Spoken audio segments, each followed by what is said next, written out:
বেনজিনের nitration এর reaction mechanism আমরা পড়ব।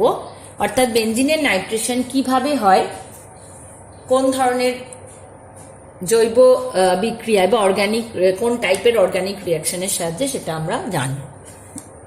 বেনজিনের নাইট্রেশনের জন্য যে বিকারকগুলি লাগে সেটা হলো, সাবস্ট্রেট হচ্ছে বেনজিন এবং বিকারক হিসেবে লাগে মিশ্র অ্যাসিড, গাঢ় নাইট্রিক অ্যাসিড প্লাস গাঢ় সালফিউরিক অ্যাসিড, এবং টেম্পারেচার লাগে এক্ষেত্রে 50 থেকে 60 ডিগ্রি সেলসিয়াস, এবং এর ফলে উৎপন্ন হয় নাইট্রোবেনজিন।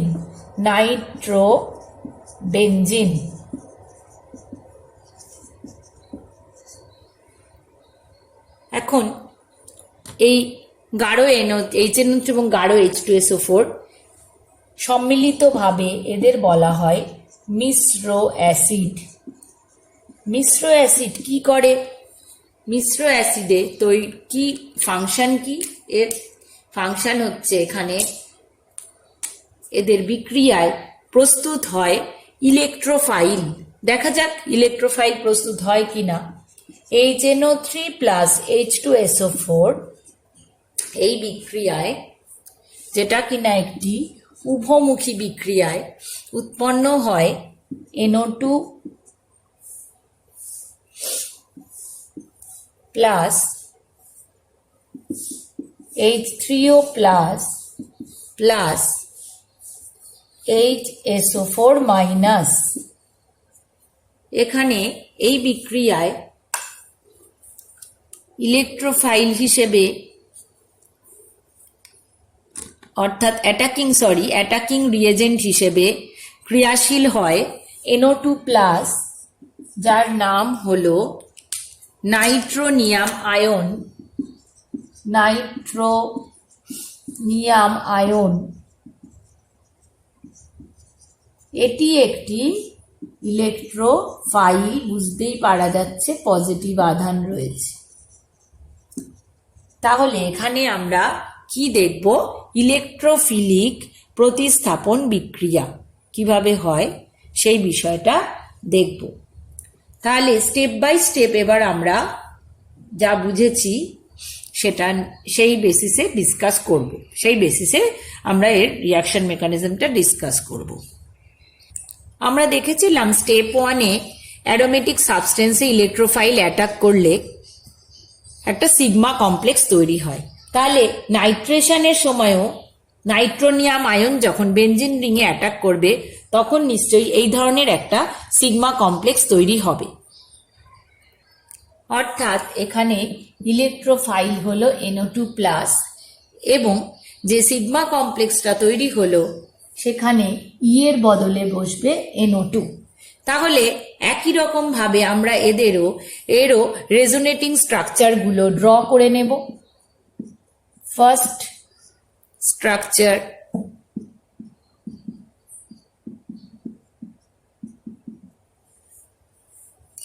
সেকেন্ড স্ট্রাকচার,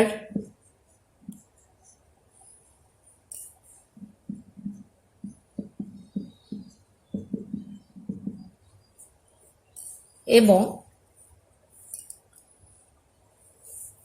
তাহলে আমরা দেখলাম 3টে স্ট্রাকচার পেয়েছি, এবং এদের রেজোনেন্স হাইব্রিড হচ্ছে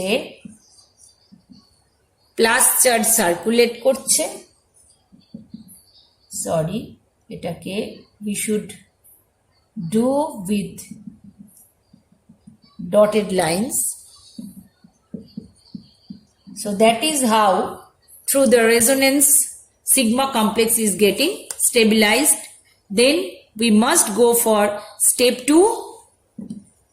আমরা জাস্ট মেমোরাইজ করছি, তাহলে একটা বেসিক মেকানিজম আগে বুঝে যাব, এবং তারপরে স্টেপ বাই স্টেপ আমরা কি করেছিলাম বেসিক মেকানিজমে ইলেকট্রোফাইলের জায়গায় just we substitute electrophile, various electrophiles. Okay, so sigma complex is that NO2H আমরা বলেছিলাম একটা বেস আসবে। এখানে বেস কি আমরা দেখেছিলাম, দেখো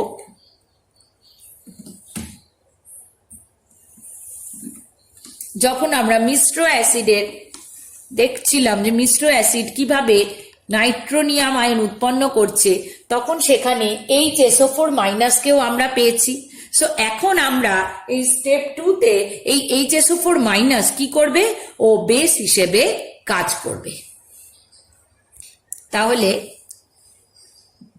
we are having a base HSO4 minus. HSO4 minus এসে কি করবে, প্রোটন হিসেবে এখানে হাইড্রোজেনকে প্রোটন হিসেবে অ্যাবস্ট্রাক্ট করবে এবং আমরা বেনজিন বলয়কে দেখতে পাবো সে তার অ্যারোমেটিসিটি রিগেন করেছে। তাহলে তৈরি হলো নাইট্রোবেনজিন এবং sulphuric acid is left behind. তাহলে এখানে বেস হিসেবে HSO4 মাইনাস আসছে, হাইড্রোজেনকে সে গ্রহণ করছে, দিয়ে H2SO4 তৈরি করছে এবং নাইট্রোবেনজিন আমরা পাচ্ছি। তাহলে এইভাবে আমরা বেনজিনের নাইট্রেশন কিন্তু এক্সপ্লেন করতে পারলাম। নেক্সট আমরা এবার পড়ব another kind of substitution reaction, that is nucleophilic প্রতিস্থাপন। আমরা পড়ব নিউক্লিওফিলিক, অর্থাৎ যখন প্রতিস্থাপন বিক্রিয়ায় আমরা দেখব অ্যাটাকিং রিয়েজেন্ট কি হবে, অ্যাটাকিং রিয়েজেন্ট হবে নিউক্লিওফাইল, তখন আমরা সেই বিক্রিয়াকে বলবো নিউক্লিওফিলিক প্রতিস্থাপন বিক্রিয়া। তাহলে অ্যাটাকিং রিয়েজেন্ট বা আক্রমণকারী বিকারক যখন নিউক্লিওফাইল, তখন আমরা বলছি নিউক্লিওফিলিক প্রতিস্থাপন। তো এই নিউক্লিওফিলিক প্রতিস্থাপন আবার আণবিকতা বা মলিকিউলারিটির উপর নির্ভর করে দুই প্রকারের হয়। মলিকিউলারিটি বা আণবিকতা বলতে কি বোঝায়, ধরো আমরা আগেই পড়লাম যে স্লোয়েস্ট স্টেপ, যেটা স্লোয়েস্ট স্টেপ বিক্রিয়ার সেটা কি ঠিক করে না, রেট ডিটারমিন করে, রেট ডিটারমিন করে। তো রেট ডিটারমিনিং এই যে স্টেপে যদি দুটো অণু অংশগ্রহণ করে, তখন তার আণবিকতা বা মলিকিউলারিটি হবে 2 অংশগ্রহণ।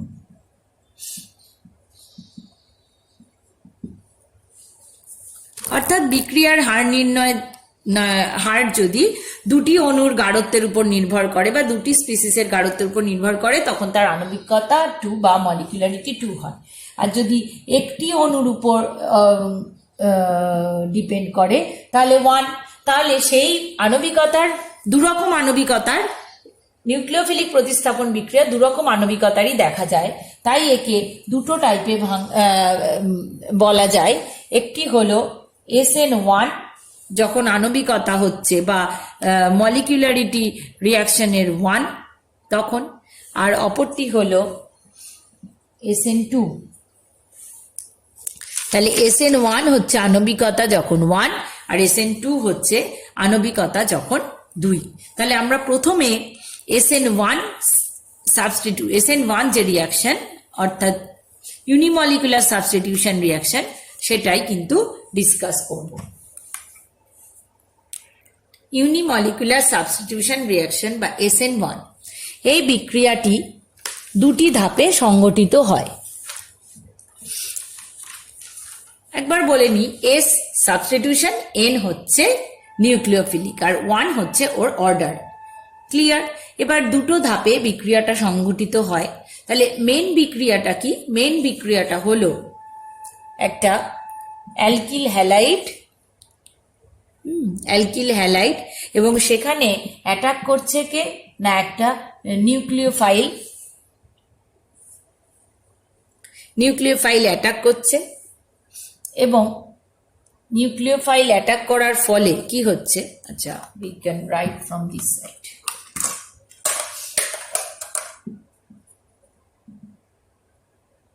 নিউক্লিওফাইল অ্যাটাক করছে, তখন এই অ্যালকিল হ্যালাইড, আর দিয়ে আমরা অ্যালকিল গ্রুপ বোঝাই, halide as leaving group, leave করে যায় যে গ্রুপটা তাকে আমরা কি বলি, লিভিং গ্রুপ। সে বেরিয়ে যাচ্ছে। সুতরাং একটা এক্ষেত্রে হচ্ছে অ্যাটাকিং গ্রুপ, আর যে লিভ করে বেরিয়ে যাচ্ছে অর্থাৎ যে প্রতিস্থাপিত হয়েছে এখানে, যে প্রতিস্থাপিত হয়েছে অর্থাৎ এই হ্যালোজেন মলিকিউলটা অ্যাটমটা যে প্রতিস্থাপিত হয়েছে সে কি হচ্ছে, সে লিভ করে বেরিয়ে গেছে অ্যাজ হ্যালাইড। তাই একে আমরা কি বলবো, একে আমরা বলবো তখন লিভিং গ্রুপ। এ বেরিয়ে গেছে তাই একে আমরা বলবো লিভিং গ্রুপ। তাহলে একটা হলো নিউক্লিওফাইল যে অ্যাটাক করছে, অ্যাটাকিং রিয়েজেন্ট, আর আরেকটা হলো যে লিভ করে বেরিয়ে যাচ্ছে, that is the living group. So এবার আমরা স্টেপগুলো পরপর ডিসকাস করব। স্টেপ ওয়ান, স্টেপ ওয়ানে কি হচ্ছে, স্টেপ ওয়ানে আমরা আর এক্স এখানে হ্যালোজেন হিসেবে ব্রোমিন নিলাম এক্সাম্পলে আর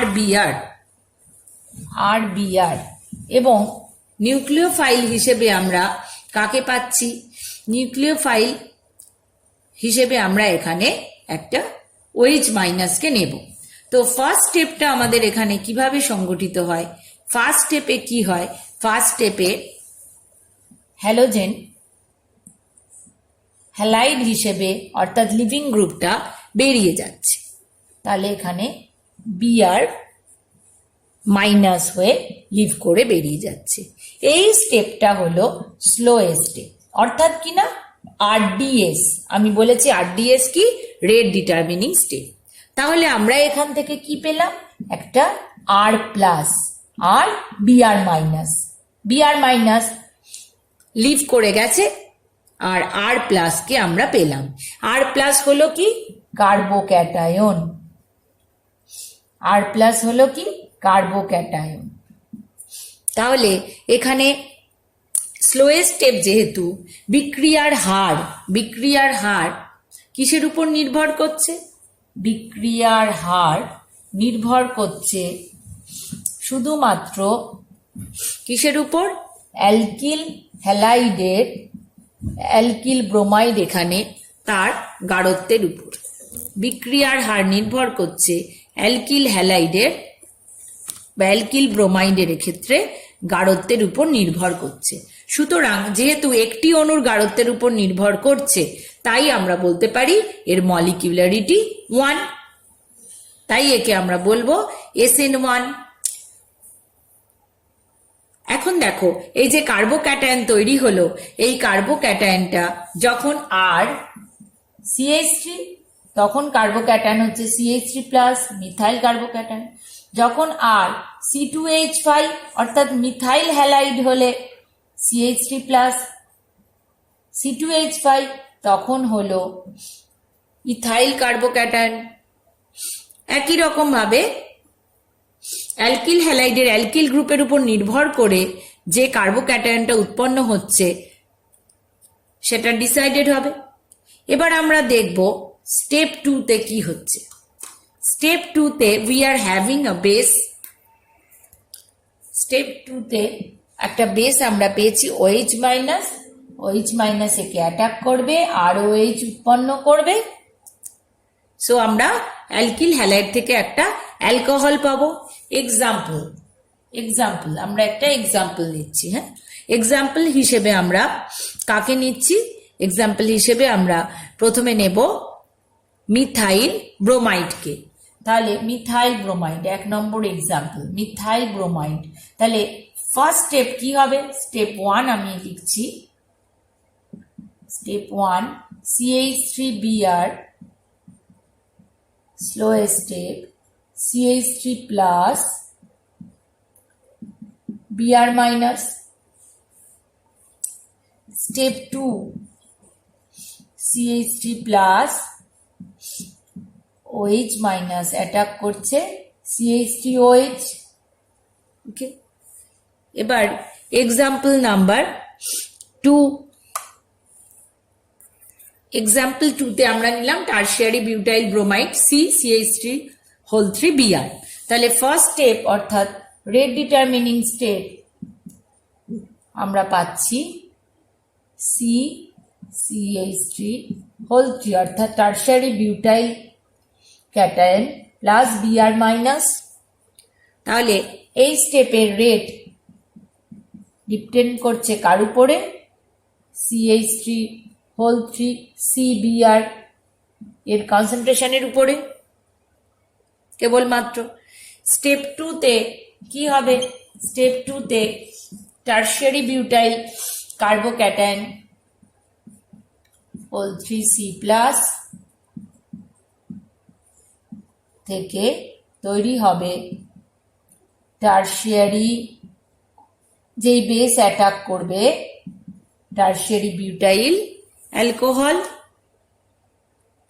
তাহলে এবার আমরা দেখব যে SN1 বিক্রিয়া আমরা দেখতে পেলাম স্টাডি করে যে এর যে স্লোয়েস্ট স্টেপ, সেই প্রথম স্টেপে তৈরি হচ্ছে কি কার্বোক্যাটায়ন। তাহলে কার্বোক্যাটায়ন কিন্তু এখানে একটা গুরুত্বপূর্ণ রোল প্লে করে। এখন আমরা কি জানি কার্বোক্যাটায়নের স্টেবিলিটির যে অর্ডার, কার্বোক্যাটায়নের স্টেবিলিটির অর্ডার কি? 3 degree, greater than 2 degree, greater than 1 degree, greater than methyl stability order for carbocation. এবং আমরা SN1 বিক্রিয়ায় দেখছি কার্বোক্যাটায়নের ভূমিকা বেশ গুরুত্বপূর্ণ। তাহলে কার্বোক্যাটায়নের স্টেবিলিটি অর্ডারও কিন্তু আমাদের মনে রাখতে হবে। যেহেতু স্টেপ 1-এ কার্বোক্যাটায়ন তৈরি হচ্ছে, তাহলে কার্বোক্যাটায়নের স্টেবিলিটি যত বেশি তত এই বিক্রিয়াটা ফেভারেবল হবে এবং সবচেয়ে ফেভারেবল রিয়াকশন দেবে। সুতরাং SN1 বিক্রিয়ায় রেসপন্স করবে কারা বেশি? যেখানে আমরা দেখব 3 ডিগ্রি কার্বোক্যাটায়ন তৈরি হচ্ছে। 3 ডিগ্রি কার্বোক্যাটায়ন তৈরি হতে পারে কখন? না, যখন যে অ্যালকিল হ্যালাইডটা নিয়ে আমরা শুরু করেছি সেই অ্যালকিল হ্যালাইডের 8টা 3 ডিগ্রি হবে। অর্থাৎ আমি দেখিয়েছিলাম প্রথমে যে রিয়াকশন মেকানিজমের শুরুতে আমরা কি দেখেছি? RX থেকে প্রথমে R প্লাস X মাইনাস তৈরি হচ্ছে। তো এই R প্লাসটা আসছে কোত্থেকে? R থেকে। তাহলে R যখন মিথাইল তখন এটা মিথাইল, আর যখন C2H5 তখন এটা C2H5 অর্থাৎ ইথাইল র্যাডিক্যাল, আর যখন আইসোপ্রোপাইল তখন এটাও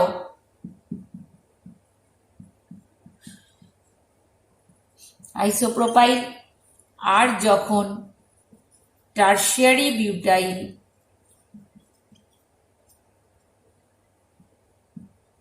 তখন কার্বোক্যাটায়ন যেটা তৈরি হবে সেটাও টারশিয়ারি বিউটাইল। সো কার্বোক্যাটায়নটা কে ফর্ম হচ্ছে সেটা কিসের উপর নির্ভর করছে? যে স্টার্টিং এ যে অ্যালকিল হ্যালাইড নিয়েছি সেই অ্যালকিল হ্যালাইডটা কোন ডিগ্রির। অর্থাৎ আমরা বুঝতে পারছি যে 3 ডিগ্রি অ্যালকিল হ্যালাইড নিলে পাবো 3 ডিগ্রি, এটা 3 ডিগ্রি। 2 ডিগ্রি অ্যালকিল হ্যালাইড নিলে পাবো কার্বোক্যাটায়ন 2 ডিগ্রি, 1 ডিগ্রি দিলে 1 ডিগ্রি, মিথাইল নিলে মিথাইল কার্বোক্যাটায়ন। তাহলে এই বিক্রিয়ায় যেহেতু কার্বোক্যাটায়নের স্টেবিলিটির উপর নির্ভর করছে, তাই 3 ডিগ্রি থেকে মিথাইলের দিকে যত যাব, যত স্টেবিলিটি কমবে তত SN1 এর সম্ভাব্যতা কমবে। আর উল্টো মিথাইল থেকে 3 ডিগ্রির দিকে যত যাব তত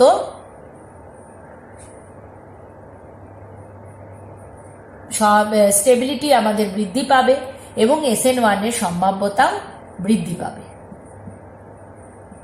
তাহলে এখান থেকে প্রশ্ন আসবে যে 3 ডিগ্রি অ্যালকিল হ্যালাইডে SN1 হয় কিন্তু মিথাইল হ্যালাইডে SN1 হয় না কেন?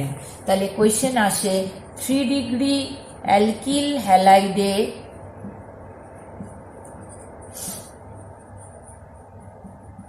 SN1 বিক্রিয়া হয় কেন এবং মিথাইল হ্যালাইডে SN1 বিক্রিয়া হয় না কেন? তাহলে SN1 রিয়াকশন কিসের উপর নির্ভর করে? নাম্বার 1 আমরা দেখলাম কার্বোক্যাটায়নের স্টেবিলিটির উপর নির্ভর করে। নাম্বার 2 আমরা কি দেখব যে কিসের উপর নির্ভর করে। নাম্বার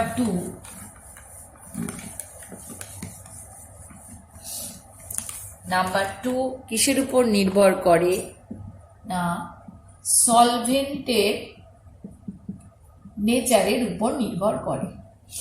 অর্থাৎ দুর্বল নিউক্লিওফাইল এবং পোলার প্রোটিক যদি হয়, যেমন দ্রাবকটা আর কি, দ্রাবকটা কিরকম হবে, দুর্বল নিউক্লিওফাইল আর পোলার প্রোটিক দ্রাবক। পোলার প্রোটিক দ্রাবক বলতে কাদের বোঝাচ্ছে? জলকে বোঝাচ্ছে, মিথানলকে বোঝাচ্ছে। এদের ক্ষেত্রে SN1 বিক্রিয়া ভালো হয়, অর্থাৎ সহায়ক। এই কন্ডিশন হলো SN1 বিক্রিয়া সহায়ক। কারা? না, দুর্বল নিউক্লিওফাইল এবং পোলার প্রোটিক সলভেন্ট। কারণ হলো কার্বোক্যাটায়ন কিরকম হয়, কার্বোক্যাটায়নের স্ট্রাকচার আমরা মনে করি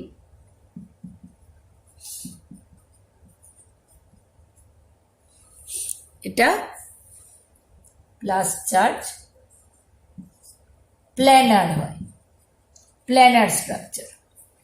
তো ট্রায়াগোনাল প্ল্যানার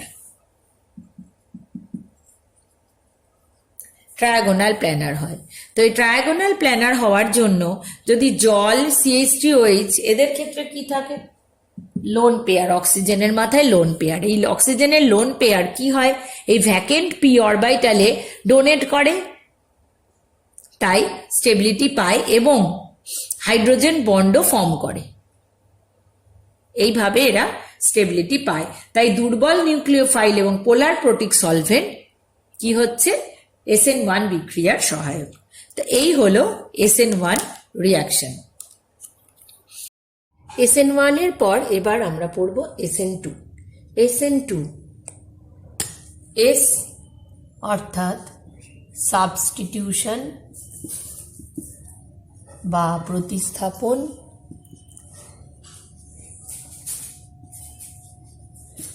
N অর্থাৎ নিউক্লিওফিলিক,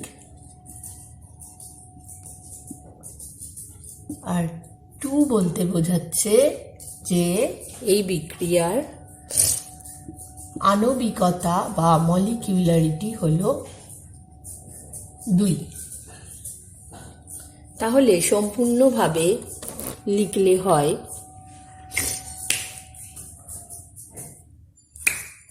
এটি একটি bimolecular nucleophilic substitution reaction. এটি একটি দ্বিতীয় ক্রমের বিক্রিয়া এবং এই বিক্রিয়াটি কিন্তু কেবলমাত্র একটি ধাপেই সংঘটিত হয়। CH3Br প্লাস KOH থেকে তৈরি হচ্ছে CH3OH প্লাস KBr। কেবলমাত্র একটি ধাপেই সংঘটিত হয়, সুতরাং সেই ধাপটি ওর রেট ডিটারমিনিং স্টেট। এখানে CH3Br হলো সাবস্ট্রেট এবং OH মাইনাস হলো নিউক্লিওফাইল।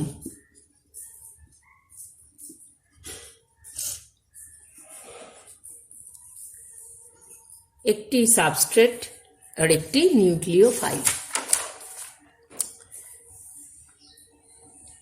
এই বিক্রিয়ার একটা বৈশিষ্ট্য হলো এখানে বন্ড তৈরি এবং বন্ড ব্রেকিং বা bond breaking and bond formation একই সাথে ঘটে। কীরকম দেখো, আমরা অ্যালকিল হ্যালাইডকে এইভাবে আঁকছি, তার 3 ডাইমেনশনাল কনফিগারেশন দিচ্ছি, অর্থাৎ আমরা জানি যে একটি এই সিঙ্গেল লাইন দিয়ে যে হাইড্রোজেনকে দেখানো হয়েছে সেটি অন দ্য প্লেন, এবং ডটেড লাইন দিয়ে যে হাইড্রোজেনকে দেখা যাচ্ছে বিলো দ্য প্লেন, এবং বোল্ড লাইন দিয়ে যাকে দেখা যাচ্ছে অ্যাবভ দ্য প্লেন। তো এই অবস্থায় অ্যালকিল হ্যালাইড রয়েছে, যেখানে কার্বনটি sp3 সংকরায়িত নিউক্লিওফাইল অ্যাটাক করবে কোথা থেকে? ব্যাক সাইড থেকে। কার ব্যাক সাইড থেকে? লিভিং গ্রুপ, অর্থাৎ বিআর হলো এখানে লিভিং গ্রুপ। লিভিং গ্রুপ যেদিকে থাকবে, যে বেরিয়ে যাবে, তার ব্যাক সাইড থেকে OH মাইনাস বা এখানে নিউক্লিওফাইল অ্যাটাক করবে, এবং সিঙ্গেল স্টেপ, তাই এটাই রেট ডিটারমিনিং স্টেপ বা বিক্রিয়ার হার নির্ণায়ক ধাপ। তাহলে এই অ্যাটাকের ফলে এখানে তৈরি হবে একটা ট্রানজিশন স্টেট, বলা হবে ট্রানজিশন স্টেট। ট্রানজিশন স্টেটে কীরকম অবস্থায় রয়েছে দেখো অণুটি, CH OH, অর্থাৎ OH মাইনাস অ্যাটাক করেছে, তার সাথে কার্বনের বন্ড তৈরি হচ্ছে। অপর প্রান্তে Br মাইনাস হয়ে বেরিয়ে যাবে, তাই তার সঙ্গেও বন্ডটা ব্রেক হচ্ছে, অর্থাৎ COH বন্ড ফরমেশন এবং CBr বন্ডের ব্রেকিং দুটো ঘটনাই একই সঙ্গে ঘটছে। যেহেতু একই সঙ্গে এখানে ঘটে, তাই একে বলা হয় কনসার্টেড পাথ, পাথওয়ে। এখন দেখো, তাহলে ট্রানজিশন স্টেটে এখানে আমরা ডেল্টা মাইনাস, এখানে ডেল্টা মাইনাস, এবং এই কার্বনটার কিন্তু তখন সংকরায়ন অবস্থা বদলে গিয়ে sp3 থেকে sp2 হয়ে গেল, sp3 থেকে হয়ে গেল sp2, এবং তখন ওর যে ফাঁকা যে p অরবিটাল, তার একটি লোবের সাথে OH এর ওভারল্যাপ হয় এবং অপরটির সঙ্গে Br এর ওভারল্যাপ হয়ে থাকে, অর্থাৎ একটা এই ধরনের ট্রানজিশন অবস্থা তৈরি হয়। এই ট্রানজিশন স্টেট থেকে পেরিয়ে আমরা প্রোডাক্টকে পাচ্ছি, অর্থাৎ প্রতিস্থাপিত অণুকে পাচ্ছি।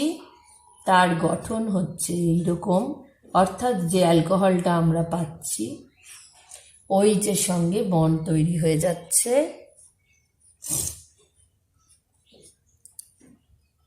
এবং Br মাইনাস বেরিয়ে যাচ্ছে। এই কার্বনটা কিন্তু আবার হয়ে যাচ্ছে sp3 সংকরায়িত। সুতরাং একদম প্রথমে sp3 ছিল, সেখান থেকে ট্রানজিশন স্টেটে sp2 হলো, এবং ফাইনালি আবার sp3 হলো। এখন দেখো, রেট ডিটারমিনিং স্টেপ, অর্থাৎ এই স্টেপে এই বিক্রিয়াটির হার কিসের উপর, এই বিক্রিয়াটির হার কি কম্পোনেন্টের গাঢ়ত্বের উপর নির্ভর করছে? না, অ্যালকিল হ্যালাইড এবং নিউক্লিওফাইল। সুতরাং দুটি বিকারকের, একটি সাবস্ট্রেট এবং অ্যাটাকিং রিয়েজেন্ট, দুটি বিকারকের গাঢ়ত্বের উপর নির্ভর করছে, তাই এর আণবিকতা হবে 2। তাই একে আমরা বলবো, আণবিকতা হলো 2, তাই একে আমরা বলবো SN2 বিক্রিয়া। এবং বিক্রিয়ার ক্রম কি হবে? বিক্রিয়ার ক্রম হবে 2। তাহলে SN1 এ ছিল 1 মলিকিউলারিটি, দুটো ধাপে হচ্ছিল। SN2 তে একটি ধাপে বিক্রিয়া হচ্ছে, এবং সেখানে আমরা দেখছি বিক্রিয়ার মলিকিউলারিটি হচ্ছে 2, কারণ এখানে রেট ডিটারমিনিং স্টেপটা নির্ভর করছে দুটি বিকারকের গাঢ়ত্বের উপর। বিক্রিয়ার ক্রম 2 এবং মলিকিউলারিটি 2।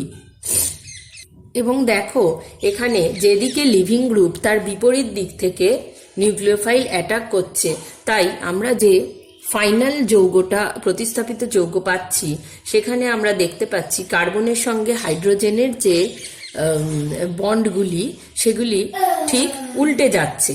তাই এই ঘটনাকে বলা হয় ইনভার্সন অফ কনফিগারেশন। এবার আমরা দেখব যে 1 degree 2 degree 1 degree 2 degree 3 degree এবং মিথাইল কোন অ্যালকিল হ্যালাইডের ক্ষেত্রে এই বিক্রিয়ার সম্ভাব্যতা বেশি হবে ও কেন। দেখো আমরা একটা মিথাইল হ্যালাইড হ্যালাইডের ক্ষেত্রে আমরা এক্ষেত্রে কি দেখছি, নিউক্লিওফাইল অ্যাটাক করছে লিভিং গ্রুপের ব্যাক সাইড থেকে।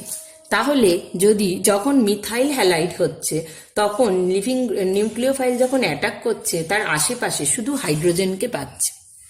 কিন্তু ধরো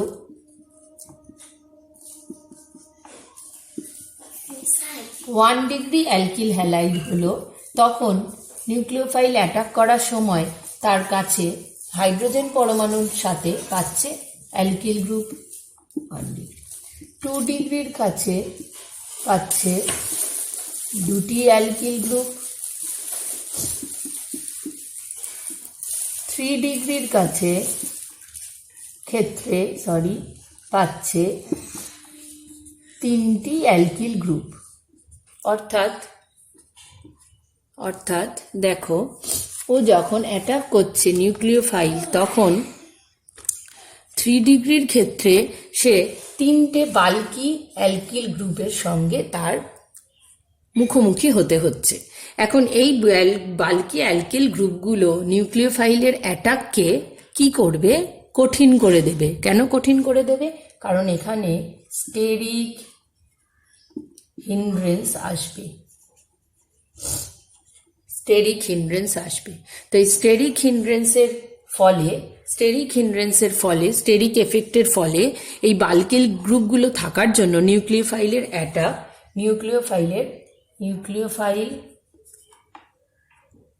অ্যাটাক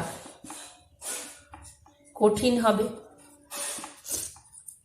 তাহলে 2 ডিগ্রিতে তার থেকে সহজ হবে, 1 ডিগ্রিতে তার থেকে সহজ হবে। 2 ডিগ্রিতে দুটো অ্যালকিল গ্রুপ, 3টে নেই। 1 ডিগ্রিতে একটা অ্যালকিল গ্রুপ, তার থেকে সহজ হবে। আর মিথাইলের ক্ষেত্রে সবচেয়ে সহজ হবে নিউক্লিওফাইলের অ্যাটাক।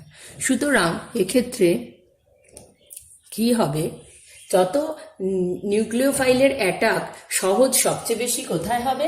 সবচেয়ে সহজ হবে মিথাইল হ্যালাইডে। তারপরে কোথায় হবে? 1 ডিগ্রি হ্যালাইডে। তারপরে হবে কোথায়? 2 ডিগ্রিতে। তারপরে হবে 3 ডিগ্রিতে। তাহলে বিক্রিয়ার SN2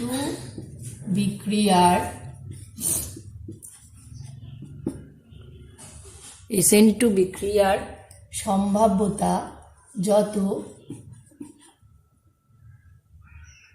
মিথাইল থেকে 3 ডিগ্রির দিকে যাবে তত কমবে। আর যত মিথাইলের দিকে যাবে, 3 ডিগ্রি থেকে মিথাইলের দিকে যাবে, তত সহজে কিন্তু SN2 বিক্রিয়া হবে। That's all.